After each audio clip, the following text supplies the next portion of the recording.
Data science एक ऐसी field है कि जिसके बारे में बहुत सारी बातें जो है वो इंटरनेट पे होती है। अलग अलग लोग जो है वो अलग अलग बातें करते हैं। सबसे बड़ा कंसर्न ये होता है कि जो सही में आपको पढ़ाया जाता है कॉलेज में, यूनिवर्सिटी में या कोचिंग इंस्टीट्यूट में, क्या वो सही में अप्लाई होता है, क्या वो सारी चीजें अप्लाई होती है जब आप जॉब करते हैं। आखिर जॉब में एक डेटा साइंटिस्ट क्या करता है, उसका काम कैसे होता है, उसका दिन की शुरुआत कैसे होती है, क्या क्या चीजें कि जो उसके काम में आती है, क्या पाइथन, पैंडास, नंपाई, क्या यही जो है वो डेटा साइंस के बारे में सारी चीजें जानते हैं, या इसके बारे में और भी कुछ ऐसी बातें हैं कि जो कि जरूरी है। इन सब पे बात करने जा रहे हैं आज। हमारे साथ खुद एक डेटा साइंटिस्ट है, इन सब पे बात करने जा रहे हैं। रियल टाइम एक्सपीरियंस, आखिर डेटा साइंटिस्ट क्या करता है एक दिन में, इस सब पे बात करने जा रहे हैं। अब देखते रहिए, सब पे आज हम बात करेंगे।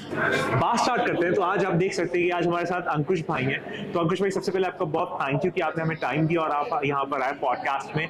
और थैंक यू भाई आपका भी, आपने हमें इसमें बुलाया। नहीं नहीं, बहुत थैंक यू आपका। तो मैं थोड़ा सा अंकुश भाई का इंट्रोडक्शन देता हूँ, फिर अंकुश भाई अपने बारे में भी बात करेंगे, ज्यादा बेटर बात कर पाएंगे। मैं जो है वो अपनी तरफ से कुछ बताता हूँ। तो अंकुश भाई जो है वो, इनको 5 साल का डेटा साइंस, क्लाउड इंजीनियरिंग की फील्ड में एक्सपीरियंस है और डेटा आर्किटेक्चर के ऊपर भी इनका काफी अच्छा कमांड है। प्लस अगर मैं बात करूं इनिशियल फेज की, तो हर इंसान जो है वो छोटे से स्टार्ट करता है, लेकिन वो फिर धीरे धीरे करते करते और फील्ड्स को एक्सप्लोर करता है। तो इन्होंने डेटा एनालिस्ट के तौर पे स्टार्टिंग की, फिर data science, data engineering, data architecture, बहुत सारी चीजें इन्होंने की और अब जो है वो इनको 5 साल का एक्सपीरियंस हो गया है डेटा साइंस की फील्ड में काम करते करते। अच्छा, बहुत बड़ी चीज ये होती है कि लोग जो है कोर्सेज बनाते हैं, पढ़ाते हैं यूनिवर्सिटीज में। आजकल डेटा साइंस के नाम पे बहुत सारे कोर्सेज बिक रहे हैं, बहुत कुछ होता है। लेकिन अब हम आज जानेंगे कि एक्चुअली में डेटा साइंटिस्ट करता क्या है। कुछ लोग एआई और डेटा साइंस को बहुत मिला देते हैं और कहते हैं एआई डेटा साइंस एक ही चीज है, उस सब पे बात करते हैं। तो अंकुश भाई, मैं अगर स्टार्ट करूं, थोड़ा पीछे चलते हैं डेटा साइंस में आने से पहले।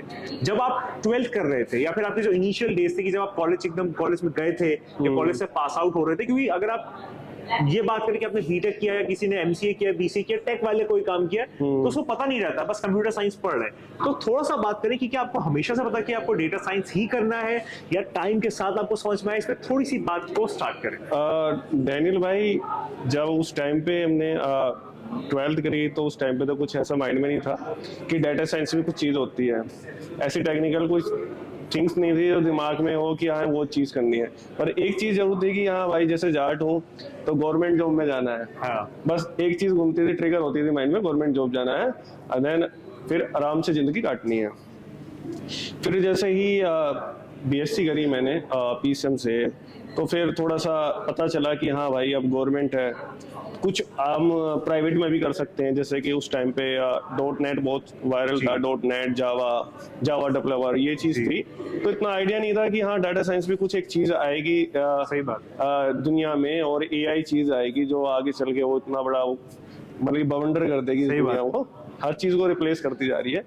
तो बीएससी करने के बाद मैंने एक NIIT से CSC करी, जो 3 इयर्स का डिप्लोमा होता है, वो काउंट एक डिग्री में होता है। तो उस टाइम पे मैंने सीखा, वहाँ पे जावा सीखा, .NET और C++, ओरेकल, मैंने काफ़ी लैंग्वेजेस, पाइथन भी उस टाइम पे सीखी थी। बट पाइथन का इतना नहीं पता था कि पाइथन इतनी यूज़ होएगी मेरे लिए, मेरा कैरियर को इनहेंस कर देगी, यहाँ से वहाँ ले जाएगी क्या। तो उसके करने के बाद फिर माइंड में आया, नहीं यार तू तो गवर्नमेंट जॉब में जा, कुछ नहीं रखा इनमें, प्राइवेट जॉब में 25-30 हज़ार रुपये मिलते हैं, फिर उसकी सुनो और इसकी सुनो और ये सुनो। गवर्नमेंट की तैयारी भी करी, गवर्नमेंट की तैयारी करी, हरियाणा में आया, हरियाणा पुलिस में, और इसी टाइम पे मेरा एक मर्चेंट नेवी में 3rd ऑफिसर से आया था, सेलेक्ट हुआ था। ट्रेनिंग करके मैं बाहर आया किसी कारणवश, और फिर उसी टाइम में मेरा यूपी पुलिस में भी आया। बट मेरा सपना था 2 स्टार से, वो मेरा हुआ नहीं। तो फिर सोचा चलो यार, काफ़ी टाइम हो गया, वही 2018 के आसपास की बात हो गई, 18-19 के आसपास, इतना टाइम निकल गया। तो फिर सोचा कि चलो कुछ कर लेते हैं। उस टाइम पे ट्रेंडिंग कुछ कोर्स चल रहा होगा, तो उस टाइम पे ट्रेंडिंग कोर्स था बूमिंग में जो चल रहा था, डिजिटल मार्केटिंग। हाँ, डिजिटल मार्केटिंग में मैंने सर्च करा कि हाँ भाई अच्छा है, काफ़ी बूमिंग पे है। तो मैंने दिल्ली CP से डिजिटल मार्केटिंग करी। डिजिटल मार्केटिंग करने के बाद फिर मुझे एक जॉब मिली SEO एनालिस्ट से, तो वो वर्क फ्रॉम होम थी। वो मैंने अराउंड 6 मंथ करी, और 6 मंथ अराउंड करने के बाद मैं थक गया। मैं सोचा यार कि अगर मैं इसमें रहा तो मैं एक मैनेजर पहुंचूंगा, वहां पहुंचने के बाद मैं 80-90 हज़ार, हद से 1.5 लाख तक मैं रुक जाऊंगा, जो कि मैं अपने एम्स को पूरा नहीं कर सकता था। तो मैंने सोचा चले यार अपनी फील्ड में जाते हैं, आईटी में बढ़ते हैं। फिर से मैंने डेटा साइंस का कोर्स करा।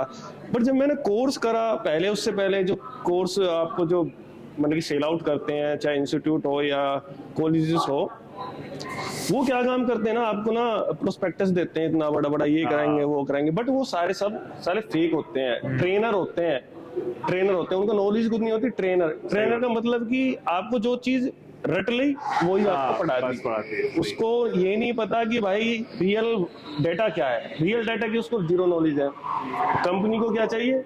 Real data. सही बात है। रियल डेटा आपके पास नहीं है, आप लैग कर जाते हो वहाँ पे। सही बात है। तो मैंने वहाँ पे करा, फिर उसके बाद इंटरव्यू दिए, मैं फेल हुआ, क्योंकि वहाँ जो पढ़ा वो अलग था, डिफरेंट था। सही बात है। डिफरेंट चीज थी और वहाँ डिफरेंट चीज थी। मैं घबरा के भाई ये क्या हुआ, मैंने कोर्स भी करा, पैसे भी बर्बाद करे, कुछ नहीं। तो थोड़ा सा उस टाइम पे फिर ये भी आया, हमारा कोविड काल आया। तो कोविड काल आया, मैंने 4 से 5 महीने लिए, मैंने प्रोजेक्ट्स बनाए। यूट्यूब की हेल्प काफी ली थी उस टाइम पर, चैट जीपीटी नहीं था जो आज चैट जीपीटी की हेल्प लेके कर लो। अपना यूट्यूब था और थोड़ा बहुत गूगल था। अच्छा, तो ठीक है, फिर हम अपनी कंपनी में मेडिजेंस में आए। मेडिजेंस में मैंने इंटरव्यू दिया। मैं आया था एक इंटर्न बेस पे, जो वो आया था डेटा एनालिस्ट से। डेटा एनालिस्ट की हायरिंग थी, और डेटा एनालिस्ट की हायरिंग पे मैं हुआ, क्योंकि जो मैंने प्रोजेक्ट बनाए थे 10 से 12 में, उनकी हेल्प से यहाँ पे इंटर्न पे हुआ था। जब वहाँ पे मैं हुआ, यहाँ पे सीखा। जो हमारे हेड थे, मतलब कि गौतम मिश्रा थे, उन्होंने काफ़ी चीज़ें बताई, मतलब कि 6 से 7 महीने तक सीखा, ट्रेनिंग मतलब कि इंटर्न करी। तो धीरे धीरे पता चलती रही कि भाई कुछ चीज़ है, एक डेटा मतलब कि अपग्रेड करने के लिए तो आपको पाइथन बहुत एडवांस होना पड़ेगा। माइस्क्ल है, लैंग्वेजेस है, ये तो बहुत मस्ट है। अगर डेटा साइंस फील्ड में जाना है तो पाइथन तो मस्ट है।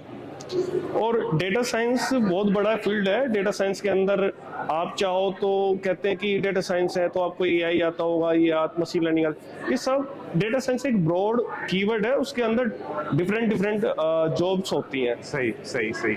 जैसे कि इनिशियल बोलो तो आप सबसे फर्स्ट स्टेज है आज के टाइम बूमिंग पे करते हैं डेटा एनालिस्ट, उससे आप ग्रेड करोगे, चाहे आप मशीन लर्निंग इंजीनियर में जाओ या एआई में जाओ या आप डेटा इंजीनियर फील्ड में जाओ। बट अगर किसी को नॉन आईटी से आईटी में जाना है तो वो डेटा एनालिस्ट या बिजनेस एनालिस्ट और प्रोडक्ट एनालिस्ट चूज करता है, क्योंकि वो टूल बेस और लो कोडिंग बेस प्रोग्रामिंग और some knowledge for SQL structure query language की होनी चाहिए। बिल्कुल सही बताया। अच्छा, अगर आपको proper data engineer, cloud engineer इनमें जाना है तो आपको पाइथन बहुत मस्ट है।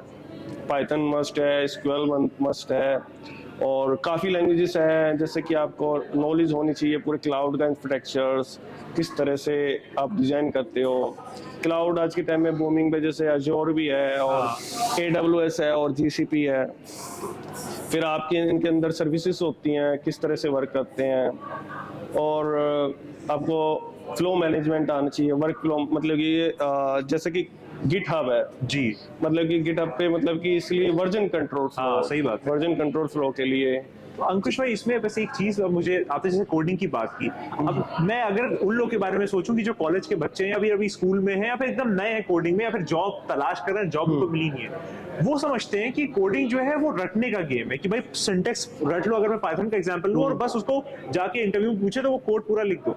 ये बताइए, आज 2026 में हम बैठे हैं, आपको इतना लंबा एक्सपीरियंस है, इतना ज्यादा आपने अलग अलग चीजों पे काम किया है, अगर कोई बच्चा सुन रहा है, चाहे वो कॉलेज का हो या स्कूल का हो, कोडिंग की बात करते हैं, जनरल पाइथन स्पेसिफिक भी बात नहीं करते, जनरल कोडिंग की बात, आखिर कोडिंग सीखने का सही तरीका है क्या? ये एक बड़ा सवाल है। जिसका बैकग्राउंड नॉन आईटी से है तो उसके लिए तो बड़ा डिफिकल्ट होता है कि प्रैक्टिस मोर है परफेक्ट मैन। अगर आप जितनी प्रैक्टिस करोगे, देखो क्या है कि इंग्लिश को एक बार रट सकते हो, सही बात है, हिंदी को रट सकते हो, किसी भी लैंग्वेज को आप रट सकते हो, बट कोडिंग को कैसे रटोगे? चलो ठीक है, आपने बोला है कि एक फंक्शन है, इस फंक्शन से ये चीज होती है कि मैं इस फंक्शन को कॉल करूंगा तो मुझे आउटपुट मिल जाएगा, ठीक है।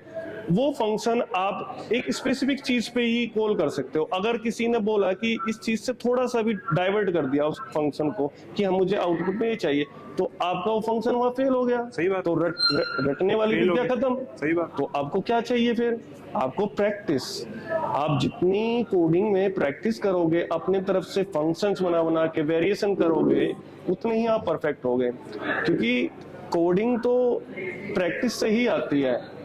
आप कॉलेज वाले बच्चे हैं, अब वो अभी यही सोचते हैं कि मैं डेटा साइंस, मैंने कोर्स कर लिया, मैं डेटा साइंस इंजीनियर बन गया।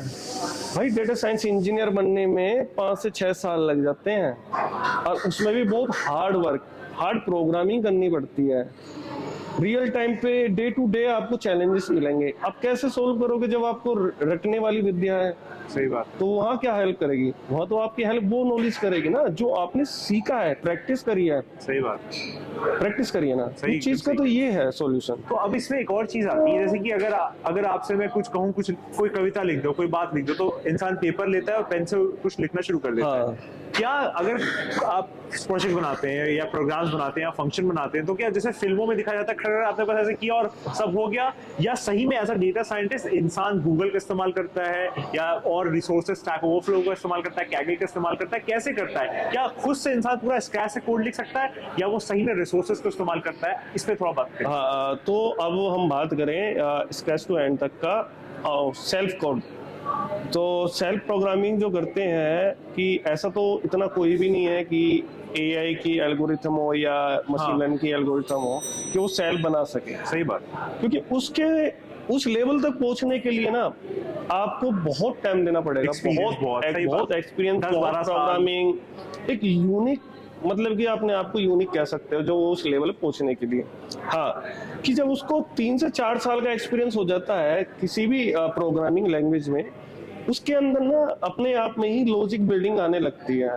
उसका आईक्यू इतना सेट हो जाता है कि अगर किसी ने आपको प्रोजेक्ट दिया, अच्छी बात। प्रोजेक्ट हाँ, दिया, सही कह रहे हैं आप। तो आप उसको अपने आप से ही समझने लगोगे। हाँ, थिंक कर लोगे सही बात, कि हाँ, कैसे करना है इसको मैं इस तरह से हैंडल कर सकता हूँ। चाहे वो स्टैक ओवरफ्लो की हेल्प ले या चैट जीपीटी की ले, बट वो उस चीज को हैंडल कर लेगा। हाँ। बट जो उसकी डेडलाइन होगी, हाँ मैं कहता हूँ कि अगर कोई बड़ा प्रोजेक्ट है, टाइम लगता है क्योंकि डिबगिंग करना होता है, रीराइट कोड, फंक्शन, मतलब कि स्टेप बाय स्टेप चेक करने होते हैं। ऐसा तो नहीं है कोई भी, हाँ भाई फिल्मों में दिखाया कि हाँ ऐसे ऐसे कर दिया देन हो गया लास्ट। यार ऐसा तो मैं कहता हूँ कि वो 20 साल 15 से 20 साल का एक्सपीरियंस होगा वो भी नहीं कर पाएगा। सोचना तो पड़ेगा ना। सही बात है। आप घर बनाओगे, सबसे पहले तो आप आर्किटेक्ट डिफाइन करोगे ना। सही बात है। ये थोड़ी है कि हाँ आर्किटेक्ट आप ऑलरेडी डिफाइन कर दिया देन खत्म, सही है। नहीं होता। सबसे पहले एकदम सही थिंक है, वो थोड़ा वो उसके ऊपर जरूरी है। स्टडी करेगा एंड देन उस पर अप्लाई अब करेगा। आपने थिंक की बात की। अब जैसे आपने बताया कि जब आप पढ़ रहे थे, अब आप सीख रहे थे, तब चैट जीपीटी नहीं आया था, तब हाँ। चीजें थोड़ी सी अलग थी। जिस भी तरीके से लोग पढ़ते थे अलग सिस्टम था। जब से ये chat GPT, Gemini, perplexity, Grok, जितने भी ये लार्ज लैंग्वेज मॉडल्स आ चुके हैं, अब बताइए कि अब आप जैसे कि अब आप नए लोगों को देखते होंगे कि जो अब आ रहे हैं निकल के कॉलेज से और आप कंपनियों में आ रहे हैं, आपने अपने सामने कुछ इंटर्न्स को देखा है, आपको क्या लगता है कि क्या इनके लिए चीजें बहुत आसान होगी? और अगर आसान होगी तो क्या इन्होंने मेहनत करना छोड़ दिया? इस पे थोड़ी सी बात करें। हाँ, चीजें तो बहुत आसान होगी। जहां आपको अगर आप किसी चीज में फंक्शन में फंस जाते थे तो अपने हेड की वो लेते थे। हाँ। और हेड के पास इतना टाइम होता नहीं, वो 1 से 2 बार जाओगे, तीसरी बार आप भी डरते थे। हाँ। हम भी डरते थे यार, बार बार आ रहा है, बार बार आ रहा है, इसको कुछ आता ही नहीं है। सही बात। तो उस टाइम पे हम क्या करते थे भाई, स्टैक ओवरफ्लो पे क्या होता है कि स्टैक ओवरफ्लो किसी ने कोडिंग लिखी, वहां से कोड अगर मिल गया ठीक है, नहीं तो वो अपने दिमाग लगाते रहो गूगल से। सही बात। तो अब तो चैट जीपीटी है, अगर उसको स्मार्ट प्रॉम्प्ट आते हैं डालने, वो इजीली उस चीज को मतलब क्लियर कर सकता सही है। है। बट इस चीज से ना एक चीज में इफेक्ट पड़ता है कि उसकी जो बेसिक है ना, जो कोड लिखने हाँ। की, वो चीजें खत्म हो जाती क्योंकि उसे ऑलरेडी वो कोड मिल गया। सही बात। उसको इतना नहीं सोचना नहीं पड़ा और उसने उस पर इतनी मेहनत नहीं करी, अप्लाई ना करा। मतलब कि अगर मैं अब से 4 से 5 साल पहले जाऊं, अगर मुझे कोई एक अच्छा बड़ा फंक्शन लिखना है तो मैं ना 10 से 15 बार उस फंक्शन को, न्यू फंक्शन जो अभी तक वो चीज नहीं करी, वो न्यू चीज करनी थी, न्यू थिंग अप्लाई करनी होती थी, तो भाई डिबगिंग करने में 4 से 5-10 बार वो कोड को रीराइट करना, तो समझ रहे हो ना आप। सही बात है। प्रैक्टिस होती थी हमारे बेसिक repeat कर रहे हैं आप। हाँ भाई, कहाँ पे क्या चीज हो रही है। सही बात। अब मैं प्रॉम्प्ट डाला, मैंने पूरा इतना बड़ा लंबा चौड़ 400 लाइंस का या 500 लाइंस का, 1000 लाइंस का कोड आ गया। अब उसको नहीं पता कि भाई ये फंक्शन कैसे किस तरह से कॉल हो रहा है। उसको पता है कि हाँ कि ये चीज ऐसा है, इस चीज के लिए मैं ऐसा डायरेक्ट रन कर देता है, वो उसका काम बन गया, मेरा फंक्शन लिख दिया। सही सही। लेकिन अब पता है अब इसमें एक चीज उसकी ये आती है, प्रोडक्टिविटी कम हो जाती है, लेकिन अब जैसे कि छोटा सा फंक्शन लिखना है या कोई चीज करना है वो तो ठीक है, लोग ये समझ लगते हैं कि पूरे पूरे प्रोजेक्ट चैट जीपीटी बन जाएंगे, ये तो पॉसिबल नहीं है ना। ये उसके लिए तो सोचना पड़ेगा ना भाई। अब चैट जीपीटी को थोड़ी पता है क्या क्या चीज है आपका क्या है। अब चैट जीपीटी, आप कोई प्रोजेक्ट लेते हो, आपने बोल दिया कि चैट जीपीटी से प्रॉम्प्ट डाल दिया कि this product this I am working on this project, please provide me full code, वो आपको दे देगा। अगर आपको उसमें इतनी नॉलेज है कि हाँ भाई इसमें मुझे क्या क्या मतलब कि एडिशनल और चीजें इसमें मॉडिफिकेशन करनी है, तो आप उसमें कर सकते हो। और वो बंदे कितने होते हैं, इनिशियल बेस पे बंदा नहीं कर पाता उस चीज को। सही। अगर हाँ जिसको 3 से 4 साल की नॉलेज है वो उस चीज को इजीली कर लेता है, क्योंकि उसको उसका बेसिक जो है ना वो पीछे से क्लियर है, उस चीज को समझने की, लॉजिक की, कहाँ भाई क्या फंक्शन में चल रहा है, सही वो इजीली हैंडल कर लेता है। बिल्कुल सही, एकदम आपने बहुत अच्छे से वाली चीज बताई। अच्छा, अगला क्वेश्चन मेरा ये है कि जो लोग बहुत लोग नहीं जानते, लेकिन ये एक बड़ी इंपॉर्टेंट चीज है, खासकर जब कंपनीज में हम जाते हैं तो अगर टेक की बात हो रही है तो इस वर्ड का जरूर नाम आता है, वो है एपीआई। एपीआई देना लेना, front end back and database, बहुत कुछ। वो लोग की जो बिल्कुल नहीं जानते कि आखिर ये एपीआई है क्या। अच्छा, डेटा साइंस से कोई हो चाहे ना हो, चाहे वो फ्रंट एंड फुल स्टैक कुछ भी कर रहा हो, एपीआई हर जगह काम आती है। ये एपीआई भी थोड़ी सी बात करें कि एपीआई क्या है। एप्लीकेशन प्रोग्रामिंग इंटरफेस होता है। एक एपीआई एक कनेक्टिविटी है। अब मैं एग्जांपल देता हूं आपको कि जोमेटो का देता हूं। अब जोमेटो आपने अपनी पिन एंड से भाई कुछ चीज बुक करी, सही, जोमेटो के पास पहुंच गई, सही, वो आपको डिलीवर करना आ रहा है। उसको कैसे पता चला, कुछ एक कनेक्टिविटी तो होगी। कुछ तो ऐसी कनेक्टिविटी है कि भाई यूजर एंड देन रिसीवर, इन मतलब कि सेंडर एंड रिसीवर वाला जो काम कर रहा है, वो सेंडर और रिसीवर का काम कौन कर रहा है, वो एपीआई कर रही है। अच्छा, एपीआई काम करती है आपकी इस पर्पस पे कि जितनी भी ये लाइक एयर फ्लाइट टिकट वाली कंपनीज है, ये सारी एपीआई बेस्ड काम करती हैं।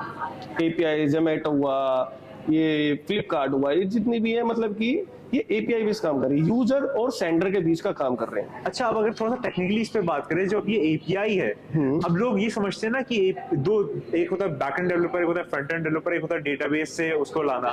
ये एपीआई बनाता कौन है और फिर लगाता कौन है, और ये थोड़ा सा टेक्निकली बताएं। अब देखो, एपीआई का मेनली जो रोल होता है वो डेवलपर का काम होता है। डेटा से बात करो, डेटा इंजीनियर से बात करो, तो उसका एपीआई का कोई रोल नहीं होता। जो बैकएंड डेवलपर होगा वो एपीआई को हैंडल करता है, वो अपने अकॉर्डिंग एपीआई क्रिएट करता है।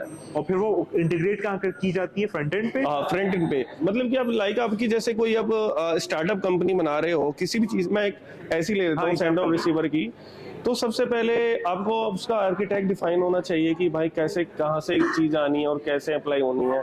अब जैसे जोमेटो ने भी वो स्टार्ट करा होगा, तो उसने एक बैकएंड में एपीआईज क्रिएट करी होंगी। वो एपीआईज किसने क्रिएट करी होंगी, वो करी होंगी जो उनका डेवलपर होंगे, जो बैकएंड डेवलपर होंगे। सही। और जो फ्रंट एंड डेवलपर है, उन्होंने क्या इम्प्लीमेंट करा होगा, जो यूजर को इंटरफेस दिखाया होगा कि भाई जो पॉपुलेट हो रही है ना चीजें, हर मिनट में वो शो हो रही हैं, भाई ये चीज आ गई, ये चीज आ गई, उसको वो हैंडल यूजर कर रहा है, फ्रंट एंड डेवलपर। सही बात। बट उसके अंदर फिर जो काम करता है वो डाटा का प्रोसेसिंग, वो डेटा प्रोसेसिंग, उसको ट्रैक करना, हैंडल करना, वो सब काम होता है एक डेटा इंजीनियर का। डेवलपर अपना कोड बोर्ड तैयार करा, देन अपना वो बना दिया, उसने बैकएंड बना दिया, फ्रंट एंड उसको शो करा रहा है। सही। जो बट वो डेटा से रिलेटेड जितना भी काम है, कहाँ से कैसे आ रहा है जा रहा है, वो ट्रांसफर कर रहा है डेटा, उसको हैंडल करेगा डेटा इंजीनियर। बिल्कुल सही, बिल्कुल सही। अच्छा, आप थोड़ी सी बात करते हैं स्किल सेट के ऊपर 2026 के हिसाब से, क्योंकि हर साल कुछ ना कुछ नया आ ही रहा है, वो डेटा साइंस की बात हो या किसी और भी फील्ड में बात हो। तो अब आप मुझे बताइए कि जो कॉलेज में बच्चा है, जो भी प्लेसमेंट में जा रहा है, जॉब ढूंढ रहा है, वो कंफ्यूज है। प्रोफेसर कुछ कह रहा है, प्लेसमेंट वाले कुछ कह रहे हैं, बाहर यूट्यूब पे लोग कुछ कह रहे हैं, अलग अलग लोग बात कर रहे हैं। एक बेसिक डेटा साइंस की एंट्री जॉब लेने के लिए, चाहे वो इंटर्न की पोजीशन हो, क्या बेसिक स्किल सेट है कि जो आना चाहिए ताकि आप स्टार्ट कर सके? फिर वो तो आप सीखोगे धीरे धीरे, वो क्या क्या चीज है? हाँ, जैसे कि आप चाहे एआई में जाओ या मशीन लर्निंग में जाओ, डेटा साइंस में जाओ या डेटा एनालिस्ट में जाओ, मस्ट आपको पहले प्रोग्रामिंग लैंग्वेज की नॉलेज होनी चाहिए। इनिशियल मैं बोलूंगा कि आप स्टार्ट करो, आप सबसे पहले, वो आपका चॉइस है, आप किस फील्ड में जाना चाह रहे हो। जैसे सही। कि मैं अगर नॉन आईटी वाला बंदा है, मैं उसके लिए प्रीफर करूंगा आप जाओ डेटा एनालिस्ट में। आपको नॉलेज होनी चाहिए सबसे पहले पाइथन की। पाइथन तो मस्ट है, डेटा साइंस के अंदर पाइथन मस्ट है, क्योंकि जितने भी मॉडल क्रिएट होते हैं वो सारे इंप्लीमेंट होते हैं पाइथन पे होते हैं, ठीक है। और जब तुम उस पे पाइथन की आपको नॉलेज होगी, और एक structure query language, SQL language, वो बहुत मस्ट है, क्योंकि डाटा का जो कनेक्टिविटी होती है हमारे डाटाबेस में स्टोर होते हैं डाटा, तो वहां पे उस चीज की जरूरत होती है, क्योंकि डाटा रिट्रीव करने के लिए आपको क्यूरीज आनी चाहिए। वो किस में लिखी जाती है, वो एसक्यूएल क्यूरीज में लिखी जाती है। हालांकि ऐसा नहीं है कि डाटाबेस स्ट्रक्चर क्यूरी लैंग्वेज में हो सकता है, नॉन स्ट्रक्चर क्यूरी लैंग्वेज में भी हो सकता है, इसको बोलते हैं नो सीक्वल डाटा, तो वो भी एक उसका ही पार्ट है, बट वो नो सीक्वल डाटा होता है। उसकी स्ट्रक्चर वो अनस्ट्रक्चर डाटा होता है। अनस्ट्रक्चर मतलब कि जिसका कोई स्ट्रक्चर नहीं है, वो उस फॉर्म में डाटा होता है, ठीक है, ठीक है। और आपको बीआई टूल्स थोड़े आने चाहिए आज के टाइम में, like power BI, Tableau, locker, और भी हो सकते हैं, बट मैं प्रीफर करूंगा, जैसे कि आज के टाइम में सबसे बूमिंग में जो चल रहा है वो पावर बीआई ही मस्ट है। पावर बीआई या टैबलो आप चॉइस कर सकते हो।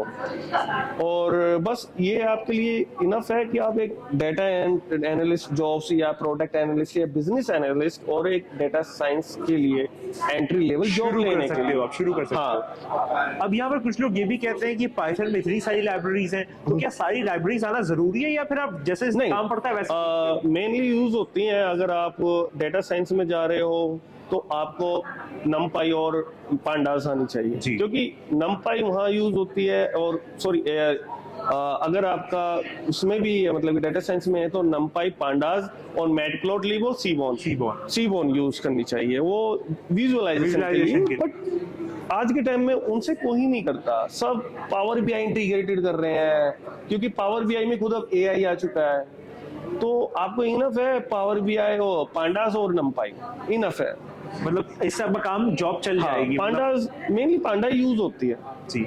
अच्छा, ये भी लोग समझते हैं कि भाई अगर आपको जॉब करनी है तो आपको सब कुछ आना चाहिए, जबकि ऐसा नहीं है, आप जॉब पे सीखते हो। लोग ये समझते हैं, खासकर टेक में। इस पे थोड़ा सा बताइए, जैसे कि आपको 5 साल का एक्सपीरियंस हो गया है, तो क्या आप ये कह सकते हैं कि आपको सब कुछ आ गया, या अभी भी आप ये एक ऐसा प्रोसेस जो चल रहा है? आप कभी भी परफेक्ट नहीं, 100% नहीं हो सकते किसी भी फील्ड में, चाहे वो आप टेक हो, नॉन टेक हो, कुछ भी हो। 100% इंसान कभी नहीं हो सकता। अगर 100% हो गया तो वो तो सब कुछ ही उस पर आ गया, वो तो भगवान हो गया, वो तो भगवान ही हो गया ना, सब कुछ आ गया उसमें। तो हमें भी अब, जैसे कि अब मैं भी हूँ, मैं भी मल्टी क्लाउड सीख रहा हूँ, अभी हम एक क्लाउड पे वर्क कर रहे हैं। अब ये भी सोचना है कि अगर मुझे और अपना ग्रोथ करना है तो मुझे मल्टी क्लाउड आना चाहिए। मल्टी क्लाउड में सीख लूंगा तो फिर मैं सोचूंगा कि भाई अगर मुझे मल्टी क्लाउड आ गया, अब मुझे इसका मल्टी क्लाउड का पूरा आर्किटेक्ट आना चाहिए, फिर प्रिंसिपल आर्किटेक्ट आना चाहिए। तो ऐसे ही स्टेज बाय स्टेज आप सक्सेस लेते हो। ये नहीं कि अगर मैंने अभी से ही मल्टी क्लाउड आर्किटेक्ट प्रिंसिपल सीख लिया तो मैं जॉब मिल जाएगी, कौन दे देगा आपको जॉब? सही बात, सही कह रहे हैं भाई। इतने बड़े रिस्क पे कोई भी कंपनी आपको हायर करेगी, करोड़ के पैकेज पे रखेगी, करोड़ से प्लस पे, और वो जिसको एक्सपीरियंस है ही नहीं उसी चीज का, बस उसने सीख लिया, उसने सीख लिया, एक्सपीरियंस उसे कुछ नहीं, 0 लेवल का, कैसे कहाँ फंसना है, कैसे अगर इन केस आपके साथ ऐसी चीजें आ जाती हैं, अटैक्स आ जाते हैं, लोड टाइम बढ़ जाता है, तो उसको कैसे हैंडल करो? नहीं है ना, उन्हें सीखा है, वो ट्रेनर से सीखा है, वो रियल टाइम वर्क उससे नहीं सीखा जो उसको इतना एक्सपीरियंस है, उन्होंने रियल टाइम वर्क पे आपको कम कराया, एक डमी डाटा पे आपको वर्क कराया। रियल टाइम और डमी डाटा बहुत डिफरेंट चीज है। सही। और हर कंपनी का डाटा भी डिफरेंट होता है। बिल्कुल सही, आप एकदम सही आप कह रहे हैं। एक और चीज जो कॉलेज के बच्चे बहुत करते हैं, मैंने भी बहुत देखा, आप इसमें बताइएगा, कि वो कैगल से डेटा सेट उठाते हैं, कोई उस पर data visualization, machine learning model, scikit-learn या कुछ भी ऐसा यूज करके बना लेते हैं, रेज्यूमे में लगा देते हैं, और फिर आके वो शोकेस करते हैं। ये बताइए, जैसे आपने बताया कि रियल डेटा पे जो काम होता है वो एकदम ही अलग चीज है, उसमें आपको एक्चुअल में सीखने को मिलता है। तो अब जो बच्चा कॉलेज में है, उसके पास तो ये रियल कंपनी का डेटा है नहीं, तो क्या वो कैगल से ही सीखे, या कुछ और आपके पास टिप्स हैं जो आप देना चाहेंगे कि भाई कैसे सीखा जाए? हाँ, ये सही है कि आपने क्वेश्चन बहुत अच्छा रहा कि कैगल से उन्होंने डाटा को उठाया, डमी डेटा जो भी है वहाँ पे पब्लिश करते हैं बहुत से अपने डेटा को, वहां से उठाया और उस पर मॉडल ट्रेन कर दिया और रिज्यूमे में शो करके आपको दिखा दिया कि मैंने ये ट्रेन सही करा है। बात अगर जब इंटरव्यूअर उससे, अगर कोई अच्छा इंटरव्यूअर उससे पूछे कि हाँ ये कैसे ट्रेन करा, ये डाटा कहाँ से लिया, डाटा कहाँ से आया, तो घूम जाता है बच्चा हाँ। कि इस डाटा को आपने ट्रेन करा है, किस मॉडल पे करा है, कैसे करा है, वो घूम जाता है क्योंकि उसने उसमें काम ही नहीं करा, उसको तो परफेक्ट तैयार मिला। सही बात। तो सबसे बेस्ट होता है कि आपके पास, देखो डेटा की प्रॉब्लम हर किसी के साथ है। डेटा आप कहीं से भी ले सकते हो, कैगल से ले सकते हो, आपको डायरेक्ट गिटहब से मिल सकता है, बहुत जगह से मिल सकता है। बट आप सोचो कि अगर आपको कोई मॉडल ट्रेन करना है तो पहले तो आपने देख लिया एक जो यूजर है इनिशियल बेस पे कि हाँ भाई वो इस तरह से बना है, फिर उसको खुद से इम्प्लीमेंट करो। सही बात। अच्छा है आपको 2 दिन लगे, 10 दिन लगे, 20 दिन लगे, भाई कंटिन्यूस वर्क करोगे तो जरूर होएगा। सही बात। अब उसको कॉपी पेस्ट कर दोगे तो आप तो हर जगह फिर तो कोई अनसक्सेसफुल फायदा ही होने नहीं हो फिर। सही बात। भाई, क्योंकि अगर जब तुम्हारा इंटरव्यू आप जो शो करा रहे हो वो पूछेगा भी, सही बात। पूछेगा जब भी, सही। और आपको आता होगा, आपने उसमें मल्टीपल टाइम्स उस पर प्रैक्टिस करी होगी तो आप इजीली बता सकते हो। सही। नहीं करी, ऐसे ही चिपका दिया तो भाई हायर एंड फायर। सही, एकदम आपने एकदम सही बात की और ये बड़ी इंपॉर्टेंट बात है जो लोग भी सुन रहे हैं। अच्छा, थोड़ा सा एक बात करते हैं आपके पर्सनल एक्सपीरियंस को लेके।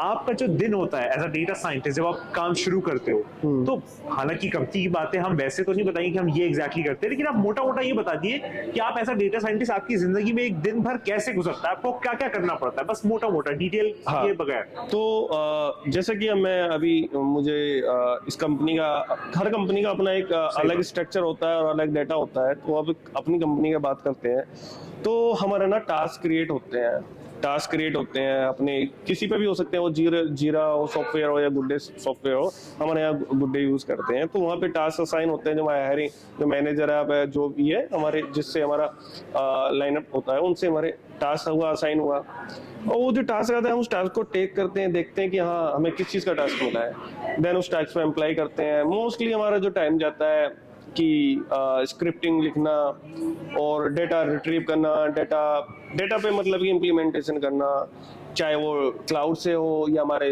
डेटाबेस से हो या फिर उसके इंटीग्रेशन हो, उसमें कुछ हमें चेंजेस करने हो, लाइक जैसे कि हमारे वेबसाइट्स पे हमें नए न्यू चेंजेस दिखाने हो, तो थोड़े कुछ मॉडल भी ट्रेन करने होते हैं। तो सीधा से यही बात है कि जो आपका वो टास्क आपको असाइन हुआ, उस टास्क के अकॉर्डिंग आपको इम्प्लीमेंट करना होता है। अब ये वेरी नहीं कर सकते कि हम कि एग्जैक्ट क्या करते हैं। एग्जैक्ट तो यही है कि आपको क्लाउड से टच में रहना पड़ता है, डेटाबेस से टच में रहता है, स्क्रिप्टिंग से टच में रहना पड़ता है, और जो आपको कंपनी का आपका जो भी डेटा से वर्क है, मतलब किस तरह का आपका वर्क है, उस पर पूरा वर्क करना होता है। बिल्कुल सही, बिल्कुल आपने सही कहा। अच्छा, आपने डेटा साइंस पे काफी बात की और आपने काफी डिटेल तरीके से चीजें बताई। एक क्वेश्चन जो बहुत ज्यादा लोग समझते हैं और पूछते हैं, खासकर कॉलेज वाले जो नए हैं, वो समझते हैं भाई पाइथन पढ़ ली आपने, चलो एक डेटाबेस पढ़ लिया, मोंगोडीबी पढ़ लिया, SQL पढ़ लिया, कुछ पढ़ लिया। जब क्लाउड पे बात आती है, AWS, Azure, गूगल क्लाउड, तो वो समझते हैं कि ये हम क्यों पढ़े। इस पे थोड़ी सी बात करिए कि क्यों पढ़े, क्लाउड क्यों जरूरी है पढ़ना। दूसरी चीज, फिर बेस्ट कौन सा है, क्योंकि ऑप्शंस इतने सारे हैं मार्केट में, इस पे थोड़ी बात करिए। देखो, बेस्ट तो हम नहीं कह सकते, वो तो कंपनी के ऊपर है कि कंपनी मतलब कौन सा यूज कर रही है, लाइक AWS कर रही हो या GCP कर रही हो या Azure कर रही हो, वो डिपेंड करता है आपकी कंपनी के ऊपर। बट हाँ, जितने भी ये क्लाउड्स हैं सिमिलर ही होते हैं, थोड़ा बहुत ही चेंजेस होते हैं उनके। बट क्लाउड इसलिए जरूरी है कि आने वाला टाइम सारा क्लाउड पे है। अब से पहले तुम 10 साल पहले फ्लैशबैक में जाओ तो क्या होता था, सर्वर होते थे, सर्वर होते हाँ। क्या होता था कि उन सर्वरों में हार्ड डिस्क लगती थी। जी। वो अगर वो सर्वर ही फूक गया, अगर आग लगे तो तुम्हारा डेटा सारा खत्म हो गया। तो क्लाउड एक ऐसी चीज है कि आप इतना एक्सेसिबल है, जहां चाहो जब चाहो अपने डाटा को एक्सेस कर सकते हो। सही बात है। और क्लाउड का यूज इसलिए है, डिमांड इसलिए है कि वो तो रहेगी, इसलिए ज्यादा रहेगी क्योंकि आपका जो डेटा है, आपका एक जोन है, लाइक अब मेरा इंडिया है, हमारी कंपनी का इंडिया का डेटा है, चलो तो वो 3 गीगा रेप्लिका में मतलब कि स्टोर होता है। अगर मेरे एक जोन का मतलब कि जो DC है, वहां का जो भी स्टोर हो रहा है डेटा, उसमें आग लगी, मैं दूसरे B से बी से रिकवर कर सकता है हमारी कंपनी, और बी में भी आग लग जाती है तो सी से रिकवर हो जाएगा। सही बात। सी से रिकवर, तो आपका डाटा हमेशा सिक्योर रहता है, और जब चाहो उसको एक्सेस कर सकते हो। आपको किसी मशीन की जरूरत नहीं पड़ रही आज के टाइम में, ना इस चीज का डर कि भाई अगर इसमें आग लगी तो मेरा डेटा खत्म हो जाएगा। तो क्लाउड तो इसलिए जरूरी है, बहुत जरूरी है। और क्लाउड की हम नहीं कह सकते कि भाई आपको कौन सा जरूरी है। मैं तो प्रीफर करूंगा कि आप पहले AWS से ट्राई करो। अच्छा, AWS थोड़ा सा नॉन ट्रिकी है, अच्छा, इजीली है, बट इनिशियल बेस पे आप क्लाउड नहीं यूज कर सकते, क्योंकि उसमें यार अगर फ्री टायर यूज करते हो तो सम सर्विसेज आपको मिलती है, उस पर आप रियल टाइम वर्क का नहीं एक्सपोज कर सकते। बिल्कुल बिल्कुल, क्योंकि क्लाउड महंगा बहुत है। सही, एकदम आपने बहुत डिटेल बात की और बड़ा अच्छे से जो है वो आप हर चीज बड़े स्ट्रक्चर से बता रहे हैं। बस मेरे 2-3 क्वेश्चंस और है जो मैं पूछना चाहूंगा कि जो लोग के डाउट्स होते हैं। एक चीज होती है कि आप जो है वो काम कर रहे हो पाइथन पे, मशीन लर्निंग पे, डेटा साइंस पे, हर चीज पे आप कर रहे हो। फिर कभी कभी ऐसा होता है कि इंसान ये सोचता है कि मैं स्विच कर लूं। अच्छा, ऐसा डेटा साइंस वालों के साथ नहीं होता, और लोग जो है वही सोचते हैं कि हम डेटा साइंस में आ जाए। जैसे मैं कुछ लोगों को जानता हूँ, वो जावा डेवलपर है, सोचते हैं डेटा साइंस बड़ी हाइप है, इसकी बड़ी पैसा ज्यादा है, इसमें आ जाए। कोई क्यूए टेस्टिंग में है, कोई आपका कोई और डिफरेंट अलग है, कोई रिएक्ट पे काम करता है। डेटा साइंस पे बड़ी नजरें सबकी कि भाई डेटा साइंस मतलब करोड़पति, लखपति, बहुत। रियलिटी पे बात करिए, अगर हम इंडिया पे बात करें, क्योंकि इंडिया को आपने अच्छे से ज्यादा देखा है, फिर हम बाहर जाएंगे। सही में क्या डेटा साइंस की डिमांड इतनी ज्यादा है, और अगर है तो क्या सैलरी इतनी अच्छी है? थोड़ा रियल बात करिए, जो आपका एक्सपीरियंस रहा। हाँ, जो दिखाया जाता है वो नहीं। तो डेटा साइंस का क्या है फंडा कि आज के टाइम में इसलिए बूमिंग पे है, और रहेगी, डेटा साइंस रहेगी, क्योंकि हर कंपनी जो आज के टाइम में कंपनी वर्क कर रही है, डेटा सबके पास है। सही बात है। कुछ भी कंपनी में हो, सबका डेटा है। अगर जब डेटा है तो डेटा साइंस का तो रोल है नहीं है, चाहे वो डेटा इंजीनियर हो, डेटा एनालिस्ट हो, या क्लाउड डेटा इंजीनियर हो, या AI इंजीनियर हो, या ML इंजीनियर हो। तो डेटा की डिमांड रहनी है, क्योंकि डेटा के बिना कंपनी नहीं, और कंपनी के बिना डेटा नहीं, सीधा सा फंडा है। तो अब हम डेटा साइंस की बात करें, एक इंडिया में ऑन एवरेज अगर से 2 से 3 साल का एक्सपीरियंस है, अगर अच्छा उसको एक्सपीरियंस है, मतलब कि अच्छी उसकी नॉलेज है, और अच्छी टेक कंपनी में जाता है, MNC में, तो मैंने देखा है कि आप इजीली 30 lakhs क्रॉस कर जाते हो 2 साल, विद इन 2 years के एक्सपीरियंस में इजीली 30 lakhs क्रॉस कर जाते हो। अच्छा, 2 साल की एक्सपीरियंस इन इंडिया में। अच्छा, इंडिया में। इसीलिए आज के टाइम में जावा डेवलपर होते थे भाई, हर कंपनी में रिक्वायरमेंट सबकी होती है, ठीक है। अब डेटा से रिक्वायरमेंट ज्यादा होती है किसी भी कंपनी में। सही बात। डेवलपर 1 से 2 हो सकते हैं, सही बात। बट डेटा साइंस में कोई भी हो, उसको रखना ही होगा, चाहे वो डेटा एनालिस्ट रखें, चाहे वो अगर बड़ी कंपनी है। देखो, छोटी स्टार्टअप कंपनियों में AI इंजीनियर नहीं होते हैं, मशीन लर्निंग इंजीनियर नहीं होती, क्योंकि ML के लिए क्या होता है कि आपको हिस्टोरिकल डाटा चाहिए। सही बात। जिसपे वो ट्रेंड करते हैं, फोरकास्टिंग करते हैं, और फोरकास्टिंग जब भी बेस्ट होती है जब आपके पास पे हिस्टोरिकल डेटा ह्यूज हो, अच्छा हो। तो जो स्टार्टअप कंपनी मोस्टली हायर करती हैं आपको, प्रोडक्ट एनालिस्ट करेगी, डाटा एनालिस्ट करेंगे, डेटा साइंस में करेंगी, और तुम्हारा डेटा इंजीनियर हायर करती हैं। तो कहने का मतलब ये है कि जो जितने भी टैग से कुछ डेवलपर्स हैं या जो भी हैं, वो इसलिए इसकी तरफ भाग रहे हैं क्योंकि इसमें हाई पेइंग जॉब है, और डिमांड है हर कंपनी में, हर कंपनी में डिमांड है। मतलब एक अच्छा ऑप्शन है करियर वाइज। अच्छा ऑप्शन जब है आप उस चीज में अच्छे से वर्क करते हो, मेहनत करोगे, तो जब है तब है।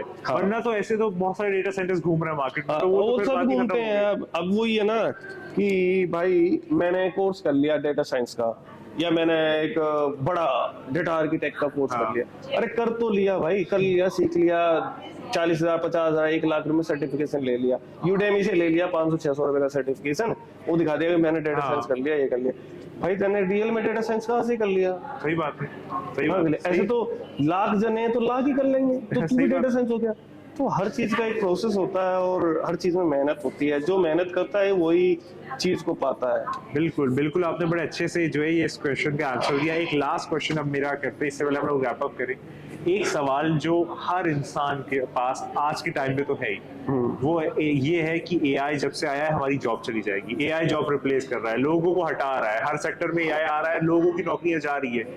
आप अपने एक्सपीरियंस से बताइए इस बात में कितनी सच्चाई है कि आप खुद इस फील्ड से हैं, क्या सही में एआई जॉब ले लेगा? इस पे कुछ बात करिए। देखो एआई क्या है, एआई आपकी प्रोडक्टिविटी बढ़ा रहा है, मैन पावर रिड्यूस कर रहा है, कुछ चीजों में मैन पावर रिड्यूस कर रहा है। लाइक जैसे कि आजकल में देख रहे हो आप सेल्स में भी एआई वर्क कर रहा है। मैं आपको जियो का बताऊं, जियो पे आप पहले कॉल करते थे, एक लड़की बोलती थी कस्टमर सपोर्ट में, लड़का बोलता था, ठीक है। अब वो जियो उसके एक एआई बेस्ड सपोर्टिंग मतलब कि हैंडल कर रहा है। तो देखो जॉब तो रिप्लेस हुई, मैन पावर रिड्यूस हुई, सही बात, बट आपकी प्रोडक्टिविटी तो बढ़ी। तो सीधी सी बात है, जहाँ एक काम को 20 जने लग रहे थे वो ये कर रहा है, तो 20 जने को तो रिप्लेस करा उसने। बट ये जरूरी नहीं कि हर फील्ड में वो रिप्लेस कर सकता है, नहीं कर सकता। आप कहते हो कि भाई एआई रिप्लेस कर रहा है, डेटा डेवलपर को रिप्लेस कर देगा, वो कैसे कर देगा भाई? क्या वो डेवलपर का सारा काम समझता है? उसको पता है कि डेवलपर कैसे करना है, कि हर कंपनी का डेटा डिफरेंट है, हर कंपनी का वर्क करने का तरीका अलग है, तो एआई को क्या पता कैसे वर्क करना है भाई? अब दिन भर में कितनी डिबगिंग होती है, कितने मैनेजेस होते हैं, कितने चेंजेस होते हैं, वो एआई कैसे करेगा? कैसे आप उसको हैंडल करोगे? हाँ, कस्टमर सपोर्ट से रिलेटेड, सेल्स से रिलेटेड, और थोड़ा सा तुम्हारा जहाँ पे हार्ड वर्किंग मतलब यूज होती थी, जैसे लाइक आजकल रोबोट टाइप की चीजें मतलब वहाँ एआई वर्क मानता हूँ कि रिप्लेस करेगा और करेगा। बट आपकी नॉलेज, लाइक आप प्रोग्रामर हो, प्रोग्रामर आपने प्रॉम्प्ट तो डाल दिया, ठीक है, उसको प्रॉम्प्ट डालने वाला भी तो चाहिए कोई। सही बात है। वो एआई खुद ही तोड़ डाल के समझ लेगा कि हाँ भाई तुझे ये करना है, इस कंपनी के लिए मुझे ये करना है, वो खुद सोच समझ लेगा।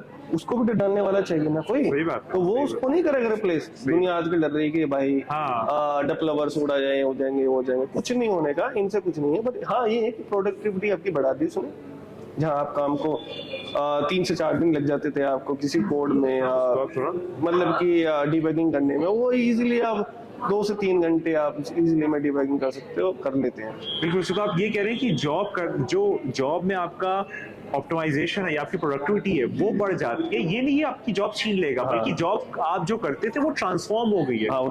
अगर कोई इंसान जो है वो कल 12 घंटे कोडिंग करता तो वो 6 घंटे करके ही अपना काम कर देता है। काम को करने का तरीका बदल गया है, काम लेकिन अभी भी लोग करते, इंसान कर रहे हैं, इंसान ही कर रहे हैं। मतलब ऐसा नहीं कि मशीनें शुरू हो गई। जो एआई बना रहा है वो भी तो इंसान ही बना रहा है। वो कौन बना रहा है उसको? वो खुद अपना आप थोड़ी ऑटोमेटिक हो रही है। सही बात, उसको भी तो बना रहा है ना कोई। सही बात है, मतलब कोई ना कोई मैनुअल पीछे। सीधी सी आप बात समझो ना कि जहाँ सेल्स वाले रिप्लेस हुए तो उसकी जगह एआई वाले इंजीनियर बढ़ गए। हाँ सही बात है। तो रिप्लेस नहीं हो रही, वहां से रिप्लेस हुई तो यहाँ बैलेंस हो जाता है। बैलेंस मतलब यहाँ से हटा तो यहाँ बढ़ गया, यहाँ बढ़ गया, यहाँ से बढ़ा यहाँ बढ़ा, वो बैलेंस हो रही है। साइकिलिंग है, वो चलती रहेगी हर चीज में। जी सही कह रहे हैं। अच्छा चलिए, आज हम 2026 में बैठे हैं तो आपने ये वाला बात कही, अब यही हम 2050 करते हैं, तब क्या एआई रिप्लेस करेगा? तब भी आपका मानना ये होगा? आपका एक अनुमान क्या कहता है? देखो आने वाला तो भविष्य तो किसी ने नहीं देखा। अगर मैंने देखा होता तो मैं सबसे पहले अपना फ्यूचर देखता, मैं देखता कि मैं क्या बन चुका हूँ। बट हाँ इतना जरूर है कि टेक्नोलॉजी जितनी बढ़ेगी आपकी मैन पावर उतना ही रिड्यूस होने हैं, और प्रोडक्टिविटी तो डेफिनेटली बढ़ेगी। सही है।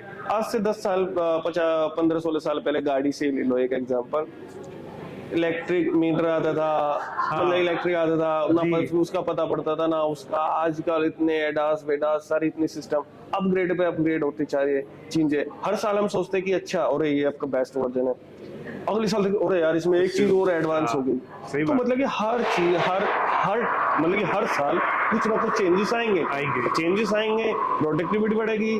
तो ऑब्वियसली अगर एआई ज्यादा वर्क करेगा तो मैन पावर रिड्यूस होगी।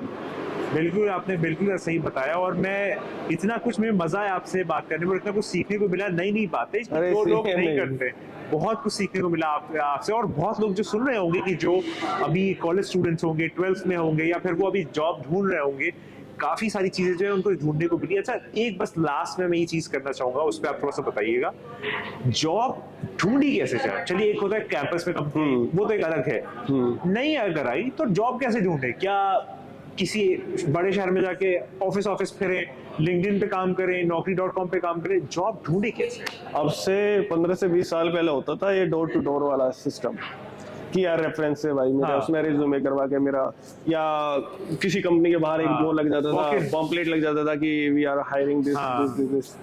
वो खत्म, वो चलता है, बट वो छोटी कंपनी होती है, मैन्युफैक्चरिंग कंपनी होती है, जैसे सिलाई मशीन वाली हाँ। हुई या लेबर टाइप की होती है, वो अभी भी उनमें चलता है, क्योंकि वो इतने पढ़े लिखे नहीं होते, उनको रिज्यूमे Manual काम ज्यादा। मैनुअल, उन्हें लिंक्डइन और सही बात। naukri.com का नहीं नॉलेज होती है। तो हाँ, अगर एमएनसी और टैग्स और थोड़ी स्टार्टअप कंपनी थोड़ी सी वर्क बात करें तो आज के टाइम में जॉब ढूंढना बहुत इजीली है। कैसे? अच्छा। घर बैठे सबसे पहले आप अपना रिज्यूमे अच्छे से बिल्ड करो, और एटीएस सपोर्टेड रिज्यूमे होना चाहिए। एटीएस को बहुतों को नहीं पता होता है, एटीएस सपोर्टेड होना चाहिए। गूगल पे सर्च कर सकते हैं एटीएस क्या होता है। एटीएस सपोर्टेड रिज्यूमे होना चाहिए, और आपके पास सबसे मेन चीज है, आपके पास एक लिंक्डइन अकाउंट होना चाहिए। वेल, अपने वहाँ डे टू डे पोस्ट डालो या कुछ भी है, उसको अच्छे से मतलब कि ऑप्टिमाइज अपडेटेड रखो। naukri.com है, sign.com है, बहुत सारी ऐसी वेबसाइट्स हैं, जॉब सीकर वेबसाइट्स हैं। आप एक आपका जॉब सीकर वेबसाइट के थ्रू हो गया, सेकंड आपका लिंक्डइन हो गया, ओके। और सबसे थर्ड चीज होती है गूगल ऑटोमेट। आप जो फाइंड करो नियर, लाइक जैसे कि data analyst jobs in Noida में आपने डाल दिया, बहुत सारी जॉब लिखेंगी, आ जाएंगी आपको। आप उन कंपनी के देखो, उसमें क्लिक करो, देखो कितने दिन पहले अपडेट हुई है, वो हुई है। फिर वहाँ पे एक क्लिक, आप उसको ना जब सिलेक्ट वहाँ पे डालते हो, वहाँ पे एक होता है गूगल ऑटो सजेशन। आप उसको जब अपनी नीड्स के अकॉर्डिंग सेलेक्ट कर दोगे, जैसे कि product analyst jobs in Noida, auto suggestion कर दोगे, जब भी कोई इस एरिया में जॉब निकलेगी गूगल की, वो आपको मैसेज आ जाएगा गूगल पे। एक ये बेस्ट तरीका है। ये तो बहुत अच्छा आपने हैक बताया कि ऐसे भी चीजें एक ये बहुत अच्छा है, ये गूगल का आपको नोटिफिकेशन मिलेगी तुरंत, क्योंकि बहुत सी कंपनी अब तो डायरेक्ट ऐसे डालती है, लिंक्डइन पोस्ट, इंटर्न साला ये भी है, वो डालेगी तो गूगल पे ही ना आएगी। सही बात। गूगल पे जैसे ही वो लिस्ट होगी, हाँ, वो देन आपके पास अपडेट हो जाएगी। ये तो बहुत अच्छा तरीका है। तो जितने भी लोग सुन रहे हैं, आप ये 3-4 मेथड्स कर सकते हैं, क्योंकि ये खुद बता रहे हैं, इनका खुद का एक्सपीरियंस है। तो इन्होंने ये जो बातें बता रहे हैं, ये बुकिश बातें नहीं है, ये वो वाली बातें नहीं है कि जो आपको पढ़ाई, ये इनका खुद का रियल टाइम एक्सपीरियंस है कि जिन्होंने खुद सीखा है ओवर द टाइम, और ये जो है वो आपके काफी काम आ सकता है। तो मुझे उम्मीद है कि आपको बहुत कुछ सीखने को मिला होगा। और अंकुश भाई, आपका बहुत थैंक यू, आपका बहुत धन्यवाद कि आपने इतना टाइम दिया, आपने इतनी सारी बातें बताई अलग अलग बातों के ऊपर, और बहुत ही मजेदार है। आप लास्ट में जो बच्चे, जो यंगस्टर्स, जो कॉलेज स्टूडेंट्स सुन रहे हैं, उनको अब एक लास्ट मैसेज जो अपने तौर पे आप देना चाहेंगे, प्लीज आप बताइए। भाई देखो, सीधी सी बात है, मेहनत करोगे आगे बढ़ोगे, अगर मेहनत नहीं करोगे तो यहीं रह जाओगे। सीधी सी समझो, आज के टाइम में हर कोई पढ़ा लिखा है, हर कोई मेहनत कर रहा है। आप भी मेहनत कर रहे हो ना, ये सोचो कि आपसे ज्यादा और दूसरा कर रहा होगा मेहनत। सही बात। जब वो आपसे ज्यादा मेहनत करेगा तो वो आपकी जॉब खा जाएगा। तो आपको सोचना है कि आपको यूनिक बनना है। अब यूनिक कैसे बनते हैं? किसी भी चीज के लिए अप्लाई कर रहे हो तो उसमें इतने एडवांस बन के जाओ, चाहे अगर कंपनी ने रिक्वायरमेंट निकाली ये चीजें होनी चाहिए, इस की स्किल्स होनी चाहिए, उससे आप एक्स्ट्रा लेके जाओ जो उससे रिलेटेड हो, तो आप यूनिक बनोगे, तो आपकी हाईलाइट हो जाओगे और आपके इजीली सिलेक्शन हो जाएगा। नहीं तो आप उस भेड़ चाल में ही रह जाओगे। भेड़ चाल से निकलना है तो यूनिक बनना पड़ेगा। क्या बात है, आपने एकदम ही एकदम ऐसी बात की है कि लोग जो भी सुन रहे होंगे उनको बिल्कुल समझ में आया होगा। और आप सारे लोग जो है इसे प्लीज अप्लाई करें, ताकि आप भी जो है वो अपने करियर में आगे बढ़े। और हर इंसान जो है वो आगे बढ़ रहा है, बस बात ये कि आप कितना अपस्किल कर रहे हो, कितना अपने आप को एडवांस बना रहे हो, और फिर अपने करियर में आगे बढ़ रहे हो। तो फिर वही वाली बातें आज अंकुश भाई के सामने भी मैं ये कहता हूँ कि गेस्ट कोई भी हो, बात कोई भी हो, टॉपिक कोई भी हो, मैं लास्ट में वही कहता हूँ जो मैं हमेशा कहता हूँ कि तू नहीं है, बस वही है। Thank you.